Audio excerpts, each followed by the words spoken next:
Hi folks, this is Rose from In Rose's Garden, and yesterday when I made this beautiful pair of earrings, I didn't notice that my camera had slipped a bit. Well, the tripod had, and the camera then was at a different angle than normal. So half of the video you could not see what I was doing, especially the very first part of when I put it together. So I decided that if you will recall, when we were making the components, if you watched part 1 of the earrings yesterday, these earrings, I had made a component that I didn't care for as much as the others, so I made another one to match because it didn't quite match the earrings, the second one I made. So this is that component. And as you can see, it's more or less the same, except for this one's more of a figure 8 than a loop, because when I made these, this particular piece here looped, and then both of the breaks were on the other side over here, whereas this one, the loops are on opposite sides. So what I'm going to do is I am going to make this one into a pendant using the same starting points that I did on this one. Now it's going to be a teeny touch different because this is a figure 8 style piece, whereas the other one did have that little loop in it. Though the premise of how to do it is exactly the same. So we're going to turn down and we're going to get working a little bit on this, and I will explain it further as we go along. Now the first thing we're going to need to do is flatten and texture this piece because, well, it didn't get done because I decided to make the other pieces instead. So we'll put this up here so we can see approximately what we're going to look like. And then we'll get out our bench block and our hammer. Put this over here further so I don't have to worry about breaking crystals if I bump it. And here is our chasing hammer. So we're just going to flatten this, and it's going to be a little noisy. Well, actually it's not, because I'm going to fast forward this spot because we did see this when we were working on the component.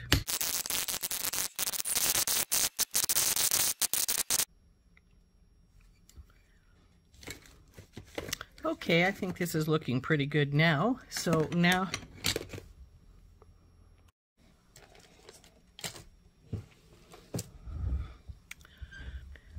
here is our wire. And if you'll recall, we used about 2 feet to wrap these up. So we'll get a couple feet out. That's probably about right, but we'll give it just a little bit more just to be on the safe side. Then we'll clip that wire off. Now to start this, you're going to want to take it at your broken spot, and you can do this one of 2 ways. Either put in quite a bit here at the very beginning, and then wrap this, cross it over like this, and wrap this little tail in a couple of times. And that'll be your wraps that you need. 1,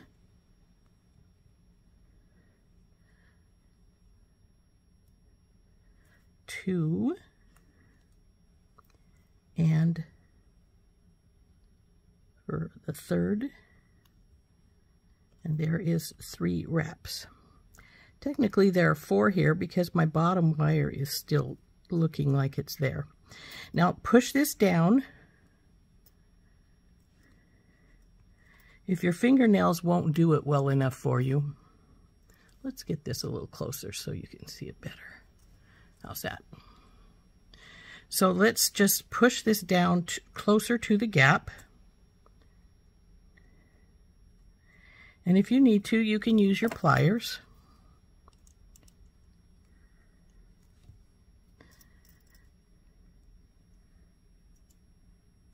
Now that we've got that there, keep your finger on this little tail so it's not going to go anywhere, and take your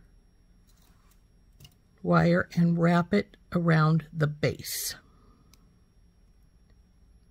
Now, because we want it to imitate the earring, and we want it to be pretty symmetrical from side to side, we're going to bring this then over to this side, and we're going to come up the hill a little bit, as I call it, because we're going to want to wrap downwards. So push this through. Now you can just bring the wire through rather than pushing it if you would rather, because sometimes when you push like that, it will weaken your wire up. But as long as you're not making a lot of turns with it, you should be fine. So we want to go below that first wire so that our wire's back down at the bottom again when we get there. And we want the 3 wraps. And let's compare sides. Now this one did have 4, so we probably want to try and squeeze a 4th one in there. So just do the exact same thing and push it through. Now you can feed the whole wire through if you want, but you're more likely to get a kink if you do that. So I try not to if I can help it. So now we're down here. This is the back side. And we're going to bring this over and around one time. So we're like this. Now, as you can see, this doesn't quite look like the earring because it is got a different area right here. See how the earring has a higher spot? However, the concept is exactly the same. It is going to be, it does wrap both ways like that, and I just pushed this out, so I need to push it back in place. So if you wished to, you could take your pliers and raise these up a bit. What I mean is bring them up closer to the neck up here so that this green spot isn't showing. And when we come around with our next set, after we get all our beads in, we are going to put some more wire up there, so it will cover some of that up anyway. So our next step is to put our crystals on. Now remember, this is really thin wire, 26 gauge, and it will kink easily, so you've got to be careful of that. We'll get some crystals out, and then we're going to start feeding our crystals on. So to do that, pull this out of the way. You don't want to get it wrapped down in with our wraps around the bar. Bring this wire through once and then twice, keeping them relatively tight, and then we're going to feed our first crystal on. Well, if my wire won't run away from me, that is. So you feed the crystal on, just let it fall all the way down, hold it between your thumb and your forefinger, and pull your wire through. Now pull it tight while you're holding that so you don't have a gap in your wire, but your crystal stays up on top. Then wrap it around once. That's the setting wire. And wrap it around again. And this is our sitting wire, because this is where the crystal is going to sit on top of. So now we put the next crystal on, and yes, you're going to find that it's going to actually act sort of like a living thing, because it's going to wiggle all over the place for you. So then again, we want to hold that between our thumb and forefinger, put on our setting wire, wrap it nice and tight, and then we go to our sitting wire.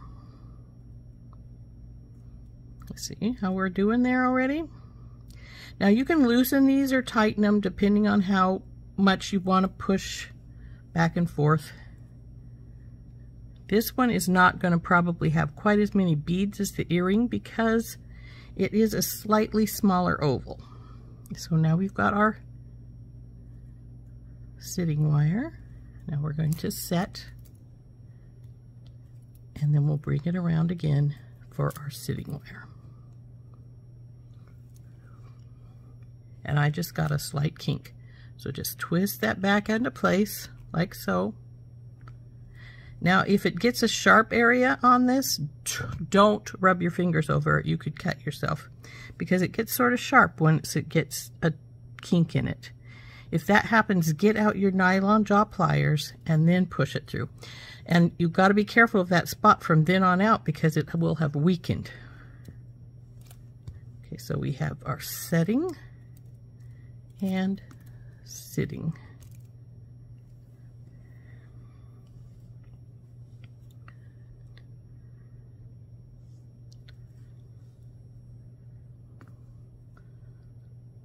And this is what we're going to do all the way around till we get to the end of our wire.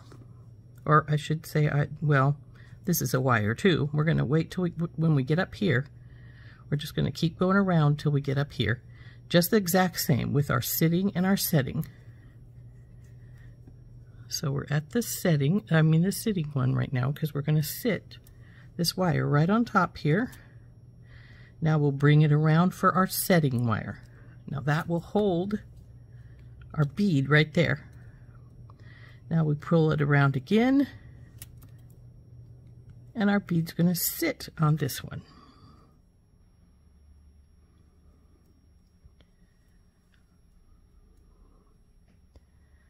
So around and around, 1 and 2.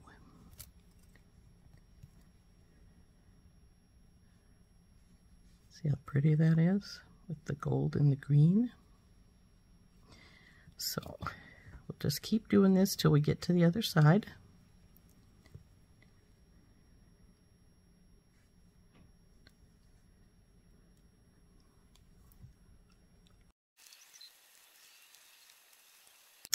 Okay, now we're on our last bead. So we're going to put that in place, just like we would the others with the wire on top, and go around 2 times. But now that we're at the end, we need to stabilize this piece, so it's actually pretty sturdy. It went underneath this the neck wire. But we're going to come in with a little more wire, and come up, and up again, and go through the loop here. Come on, baby.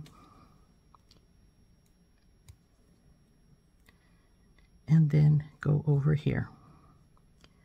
Now, because I'm almost out of wire, we're going to need to get just a teeny touch more to finish this off. I was hoping that I'd have plenty, but since I don't, we will get another piece of wire out after we stabilize this piece by squishing it down into place there.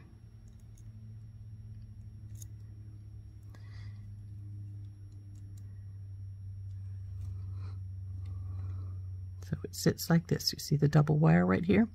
So I'm going to go over here. I'm going to get another little piece of wire.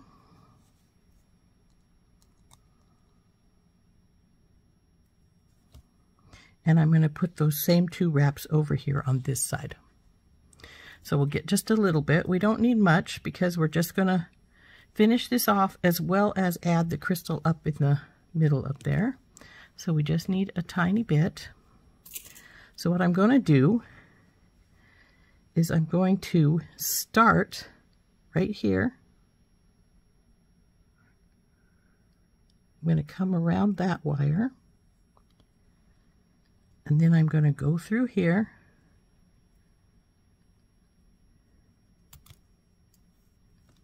And so it looks the same on both sides. Push this down a little bit. And we're going to come up and go around that again. And that way we have the same pattern as on the other side. Now, we're up here on top, so we're going to come around again. And we want to get right there below. We're going to come up here. Get it good and tight here, because we don't want any bagging. Again, that's holding that stabilization right there some. And then we're going to come through here. When we come back, we're going to go through the middle here.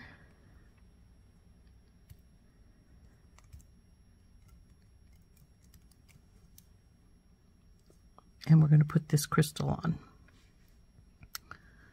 But first, because this crystal is going to be hanging a little different than this one, because of the way we've got it set up, we're going to wrap this here once, maybe twice. That way we'll cover that green gap quite a bit. Okay, then we're going to go around again. And now we're up at the top. We'll put the crystal on.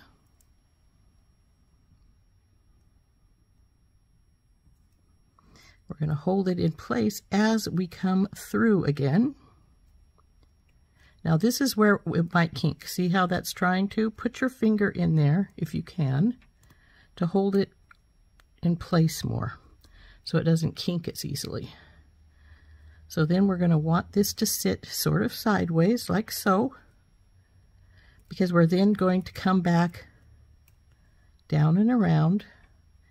Now we want this to get sort of tight, so if you need to pull your pliers, go ahead. And we're going to come back through again.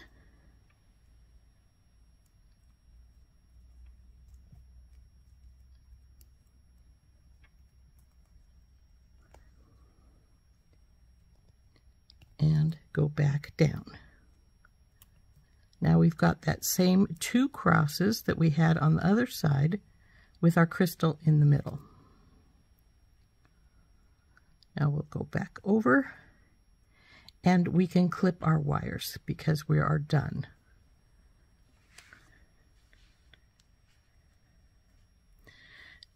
So the last step is simply to get all our wires nice and tight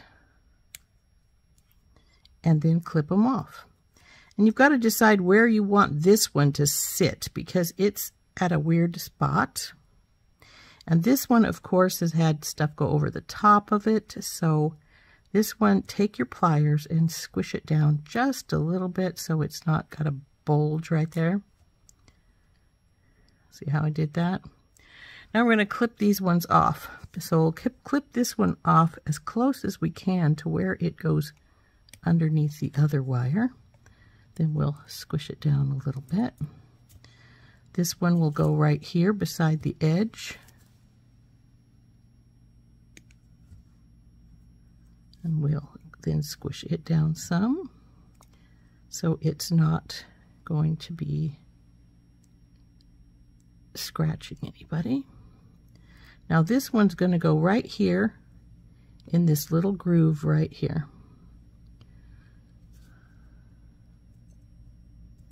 See right there where the other one came through at? We're going to put it right beside it where the other one came. Make sure you only get your wire that you want to clip when you're clipping.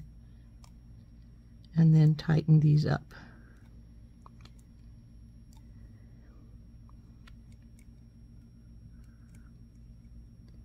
Be careful you don't hit your crystal as you're going along.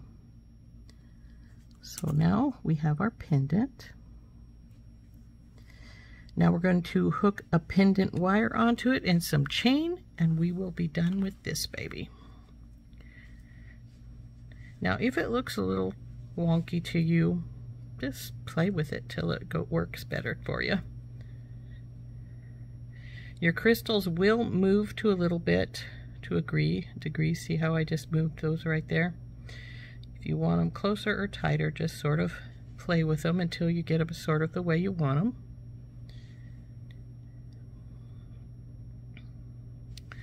So now I will get a bail and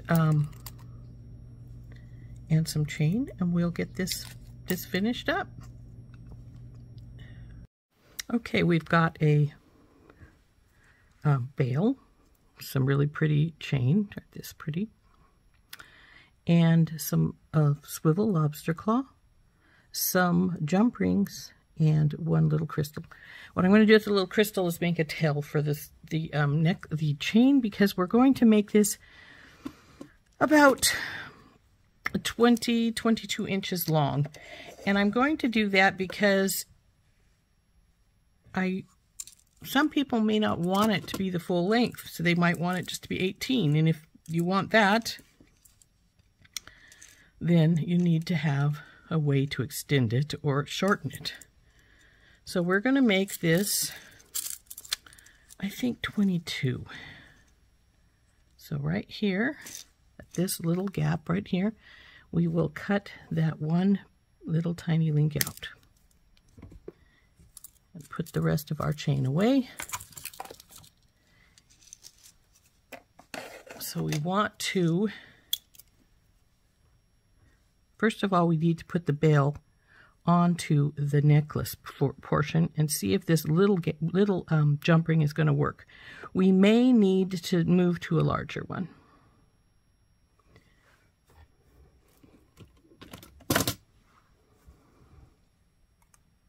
So open that up. Let's put this onto our component. Actually, we'll put it on the bell first. Sometimes it's easier to put on the smaller piece that you're going to put on before you put the larger one on, and then it will more easily slip into place. So now we gotta tighten our jump ring up. Looks like that's good. And it looks like it's gonna fit fine, so that's good. So there's our bail on. And now we're just going to feed the chain through the bail.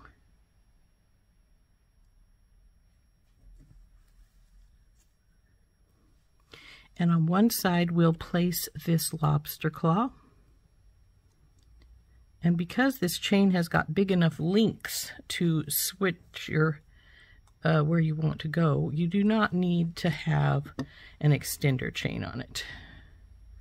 If I had used a smaller chain, then you would have needed an extender chain, and we would have ended at 18 inches.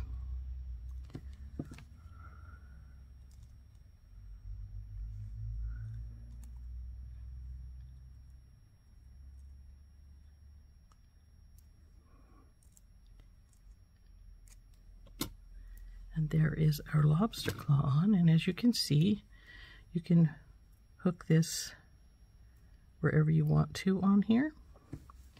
And there's the necklace. But now what I'm going to do is I'm going to take may not even need this last lobster claw. I can put it directly on here. I am going to make a little tiny ending piece for this. So how I'm going to do that is I'm going to get probably a slightly larger crystal and this one, and we're going to make a little stacked crystals and just hook that directly onto the ending of our necklace piece. Okay, I've got a ball head pin, a slightly larger size crystal as well as the small one, and some little spacer beads. So we're going to put this first one on, and the bigger crystal. Oh, baby. And then the bigger again, and the smaller, and then our tiny crystal.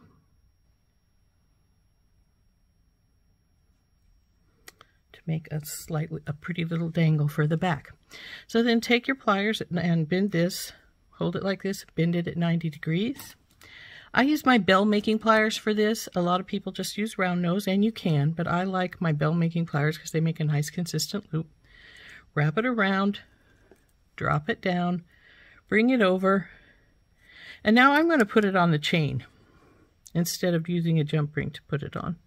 So just pull it through the loop till it snaps in place.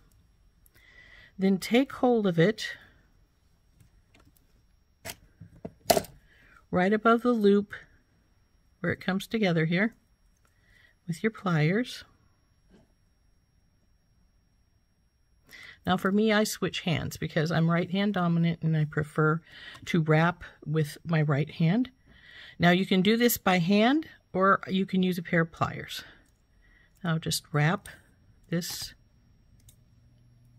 right around.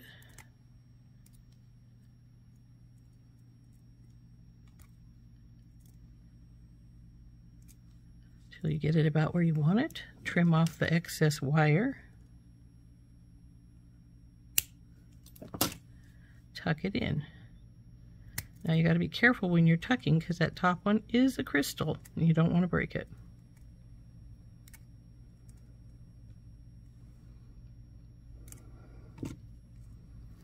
And there is our little tail end to our necklace. Isn't that pretty? So here we are, all done. Now we can leave it at this length, which I think is probably about 18. Let's measure. Oh, even a little bit bigger. Or we can bring it down to this much longer place where our dangle is, wherever you want it. You could even put this at 16 way up by your neck if you wanted to. Or way up here to make it a much longer one. So there is our necklace. Now, like I say, it doesn't quite look like the earring because the bend, the neck here is different. And see why I didn't want to use these two components together? It would have looked too much different for a pair of earrings. However, it isn't too bad for a pendant because your earrings are not going to be real close to it. So there is our pendant all finished. And that will not quite, but really close, match our earrings. And I hope that this time I managed to keep on camera the whole time so everybody could see what I was doing. But anyway, there it is. Now the green did come off a bit, and I really expected a lot more to come off than did come off.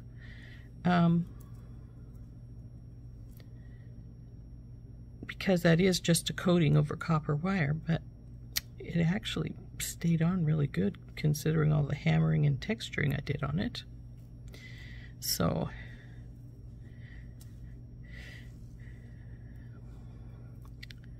isn't that pretty? Didn't that turn out nicely? I like the little dangle.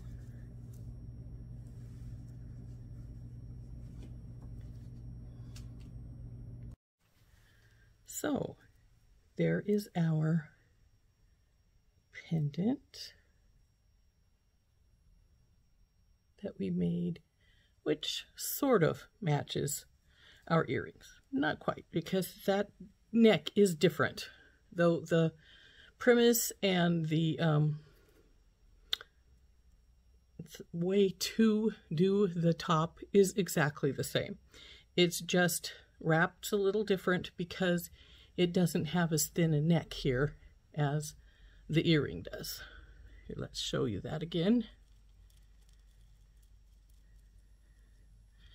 And this is actually the main reason why I made a second component when I realized that I had done that, because as you can see, the neck is slightly different. So there's our necklace with our little dangle, and and because of the chain size, it is adjustable to whichever size you want it to be.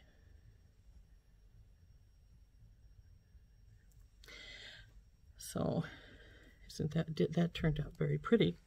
Now, somebody on my component video said that they didn't know you could get colored wire in that size. This is what I got. It's my last unopened package. I got this in the Beetle on Mystery box, not this year, but the year before.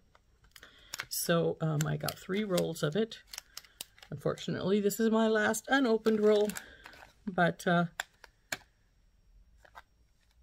it is what it is. I I don't know if you could get it in other colors. You'd have to check with Beadle On. It is an artistic wire, so that's in